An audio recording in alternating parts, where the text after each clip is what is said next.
नमस्कार, मैं हूं जयपाल सिंह। आज प्रणब मुखर्जी ने आम बजट पेश किया।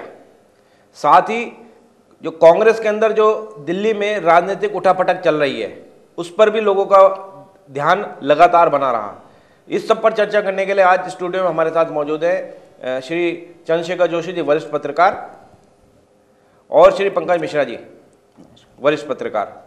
आप लोगों का बहुत बहुत स्वागत। अगर हम बात करें ये जब पहले हम राजनीतिक घटनाक्रम पे आए, तो ये जो 3-4 दिन से जो भी कांग्रेस की उठापटक चल रही है, तो जोशी जी कहीं ना कहीं ये हल होती अभी नज़र आ क्यों नहीं रही है? क्या लगता है ये 2-3 दिन में जब ये बजट से कांग्रेस हाईकमान फ्री होंगे तो उसके बाद ही ये कहीं ना कहीं ये मामला सॉल्व होता दिखेगा? देखिए, उत्तराखंड का बड़ा ज्वलंत मुद्दा है जिसने न केवल उत्तराखंड को, पूरे राष्ट्र को चिंतित कर रखा है कि ऐसे संवैधानिक संकट उत्तराखंड में आने वाला है कि उत्तराखंड की जनता सोच रही है कि आगे क्या होगा। पल टू पल की खबर उत्तराखंड की जनता सुनना चाह रही है, पूछना चाह रही है कि देहरादून में क्या घट रहा है, दिल्ली में क्या घट रहा है। ये सब बड़ा नाटकीय अंदाज में ये हो रहा है। तो क्या लगता है कब तक ये घटनाक्रम जो है किसी अंजाम तक पहुँचता दिख रहा है आपको?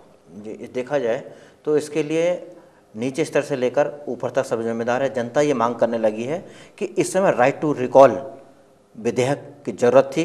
अगर जो विधेयक इस समय होता, जनता तत्काल उसको अपना ब्रह्मास्त्र यूज करती। और ये जो विधायक लोग हैं इस तरीके से उत्तराखंड की जनता के साथ लुका छिपी का खेल नहीं खेलते।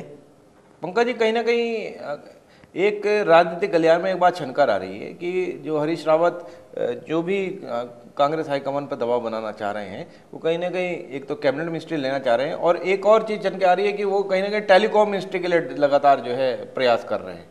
तो क्या ये जो संकीर्ण जो फिलहाल सोच दिखाई है हरीश रावत ने, कहाँ तो विकास को मुद्दा बनाया जाना चाहिए था, कहाँ सत्ता को मुद्दा बना दिया गया है। तो इस पर आपको क्या कहना है? ये जो इस तरह की घटनाएं जो आगे देखने को हमें मिली है, तो ये कम से कम अगर इमेज की बात करें, इमेज प्रोजेक्शन की बात करें, तो कितना नुकसान हरीश रावत को इस घटनाक्रम से होता आपको दिखाई दे रहा है? देखिए, दुखद और निंदनीय और जनता के साथ धोखा करने वाला निर्णय ये जरूर है इनका, हरीश रावत का। क्योंकि जनता ने आपको विश्वास दिया था, आप पर जताया था। आप जो है सत्ता की लड़ाई में आ गए। आप अगर विकास की लड़ाई के लिए लड़ते तो एक बार को लोग कहते हैं कि हाँ चलो ठीक है कि भाई हमारे लिए लड़ना है। आप लड़ने लगे कैबिनेट मंत्री पद के लिए। शायद आज विजय बहुगुणा का एक बयान भी छपा है, बिना किसी सूचनों से छप रखा है, वो डायरेक्ट तो नहीं बोला शायद, कि हमारा इनके बीच कैबिनेट मंत्री पद के लेकर बात हुई थी हमारी कि या तो हम कैबिनेट में जाएंगे या आप जाएंगे।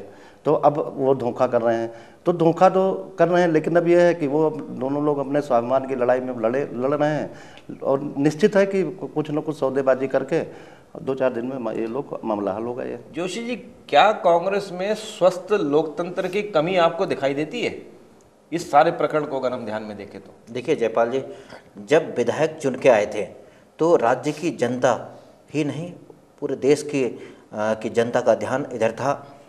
जब यहाँ पर मीटिंग हुई, दिल्ली से पर्यवेक्षक आए और ये कहा गया कि विधायकों की राय ली जा रही है, तो देखा जाए तो विधायकों की तो राय ही नहीं ली गई।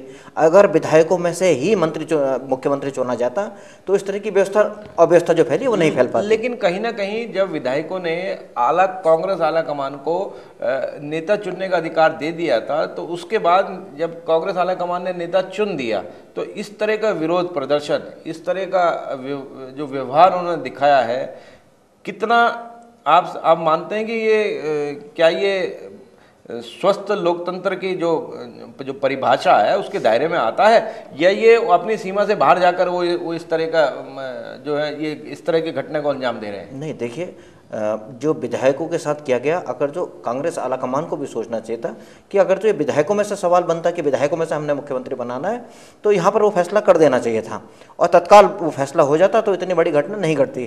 पर चूंकि जब एमपीओ को उसमें शामिल करा गया तो ये एक नासूर बनता चला जा रहा है। तो कहीं ना कहीं अगर इस सारे प्रकरण को देखें तो विधायकों में से चुनना शायद आला कमान के लिए ज़्यादा मुश्किल नज़र आ रहा था, और अगर सांसदों की तुलनात्मक रूप से हम एक परिणय में लाए तो कहीं ना कहीं हरीश रावत और विजय बहुगुणा जी के बीच में टसल इस बीच में चल रही थी। तो ये गुट तो हरीश रावत का है, खेल तो हरीश रावत खेल रहे हैं। तो आपको क्या लगता है क्या ये इसमें विधायकों का कितना रोल है, हरीश रावत का कितना रोल दिख रहा है आपको? नहीं देखिए, उत्तराखंड में कौन बनेगा जो मुख्यमंत्री का जो खेल खेला गया, उसमें ऐसा लग रहा है कि डीलिंग चल रही थी। और जिस तरह से आज विजय बहुगुणा जी का बयान छपा है कि हमारे बीच में कंप्रोमाइज़ बन गया था, तो एक तरफ तो आप लोकतंत्र की बात करते हैं कि मुख्यमंत्री में से आला कमान पर छोड़ दिया जाए, और दूसरी तरफ से आज मुख्यमंत्री का बयान, विजय बहुगुणा जी का बयान अपने आप में एक बहुत चौंकाने वाला है कि या तो मैं या वो। तो क्यों नहीं, हमारे राज्य की जनता ने विधायक चुना था, मुख्यमंत्री पद चुनने के लिए विधायक बनाए गए थे, तो विधायकों में से ही फैसला होता।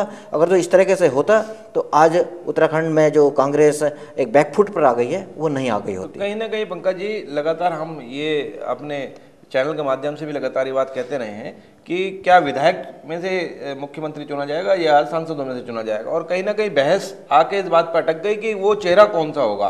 तो उस चेहरों की अगर लड़ाई में देखें तो कांग्रेस आलाकमान का फैसला कि वो विजय बहुगुणा को उन्होंने गद्दी दी है, तो कहीं ना कहीं चेहरे के हिसाब से तो जो है विजय बहुगुणा काफ़ी हद तक उस फ्रेम में फिट होते दिखाई दे रहे हैं। देखिए, मेन स्वस्थ लोकतंत्र की परंपरा यही है कि विधायक दल की बैठक होती है, विधायक जो है तय करते हैं कि हमारा नेता इनमें से कौन होगा।